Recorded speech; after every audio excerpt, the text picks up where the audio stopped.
મારી દેવીએ તને દીકરો દીધો છે, ખરેખર મારી મેલડીએ જ આપ્યો છે કે તારા ભાગ્ય થયો છે, એની મારે ખાતરી હવે કરવી છે.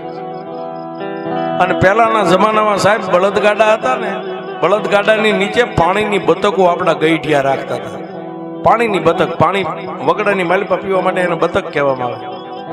એ બતકને છોડી હાથની માલિપા આમ પાણી લઈને જમણો હાથ આમ ઊંચો કરીને એટલું કીધું કે હે બેન, જો ખરેખર મારી મેલડીએ તને દીકરો દીધો હોય ને તો આ પાણીની અંદળી મરી ગયેલા બાળકની માથે નાખું, જો જીવતો થઈ જાય તો એમ માનું કે મારી મેલડી આપ્યો છે, અને જીવતો ન થાય તો પછી તારા ભાગ્ય થયેલો.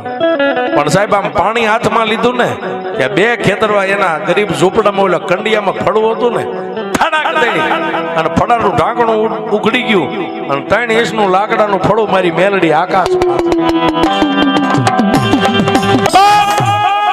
એ ફળું 3 ઇંચનું લાકડાનું હતું, આકાશમાં ચડી ગયું. ક્યાં ગયું? ઇન્દ્રના દરબારમાં જઈ અને મારી મેલડી ઇન્દ્રને એટલું કીધું કે હે ઇન્દ્ર મહારાજ, વિધાતા ક્યાં છે?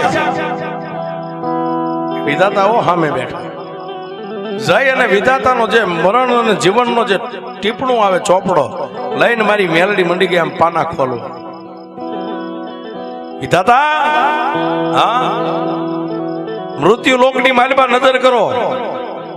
ઓલા મરી ગયેલા બાળકને ખોળાની માલિપા લઈને ઓલી અબળા એક બેઠીને આ બાળકનું જીવ કોણ લઈને આવ્યું છે? કે બેન, એ તો એનો સમય પૂરો થઈ એટલે અમારા યમના દૂતો જતા હોય. અને તેથી વિધાતાને એટલું કીધું કે આત્મા ક્યાં છે, લાવો એને લેવા આવીશું.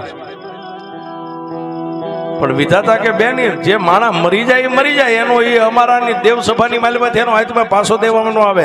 અને તેથી મારી મેલડીએ કીધું કે વિધાતા, એક વાર કીધું ને બીજી વાર કહું, ત્રીજી વાર કહીશ નહીં. મારી મેલડીના 3 જ હુકમ હોય, ત્રીજો બોલ ન હોય. હે, 3 હુકમ ને ત્રીજો બોલ પૂરો થાય અને ઓલો દેવી પૂજક હાથમાં પાણી લઈને આમ અંદરલી છાંટે, ઈ પેલા એ બાળકનો જીવ લઈને મારે મૃત્યુ લોકમાં જવાનું છે. અને જો મૃત્યુ લોકની માલિપા એ આત્માને લઈને ન જાવ, તમે મને એનો આત્મા ન પાછો આપો, અને જો આખા ઇન્દ્રના